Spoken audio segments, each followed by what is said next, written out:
Uh, Tonight I don't really have any scripture, but I have a thought that's been on my mind, and I've actually been studying on this. But it's on, the title of my message is Jesus, the story of Jesus in the middle of the story of Moses.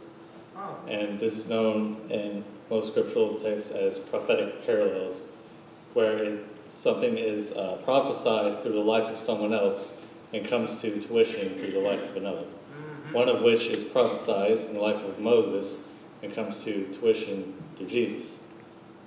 And starting out firstly with Pharaoh, the king of Egypt, orders his soldiers to kill all the male children of the Israelites because he was afraid that they would overpower the Egyptians.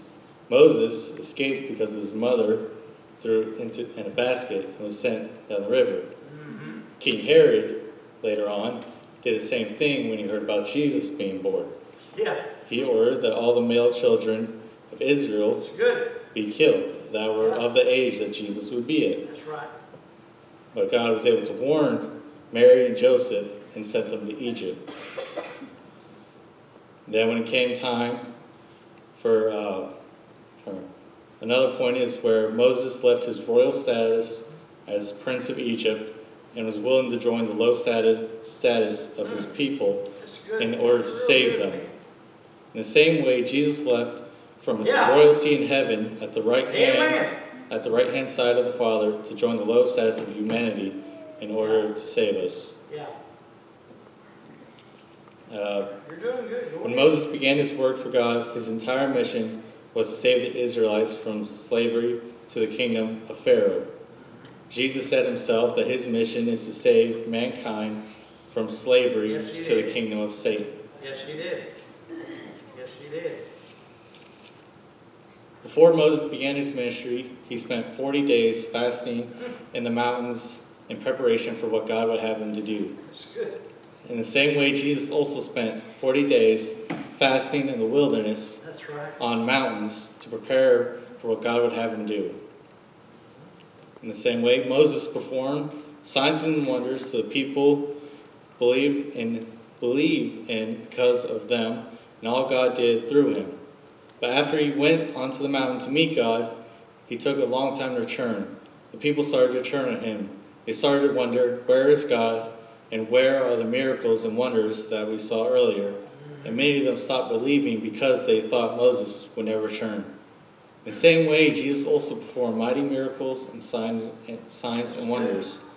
And when he was resurrected, he went to Mount Zion at the right hand of God. And just like the people, just like in the story of Moses, many today wonder, where is Jesus? Is he coming back? Why is he taking so long? Which is exactly what the Israelites said about Moses. And many saying the same thing about Jesus today. Amen. They are also saying, why don't we see the miraculous signs today? We don't see people walking on water. We don't see what we heard about. Where are the miraculous signs? And these Israelites did the same things when Moses went up into the mountain. Amen. And then, the same way that they're saying that the Israelites said that God was no longer here because Moses left and everything. In the same way, Jesus said the wicked generation before his return would say the same thing. That they would say, where is his return? We want to see signs and wonders that will show us that he will return. But Jesus said the wicked generation will demand a sign, but the only sign they will be given is the sign of Jonah. And the sign of Jonah refers to his resurrection and his return. Jesus was telling them the sign of all signs will be when I am resurrected and when I return. Amen. Then there's one more time. It took the death of Pharaoh's firstborn son for the kingdom of Egypt to lose its grip on God's people and set them free.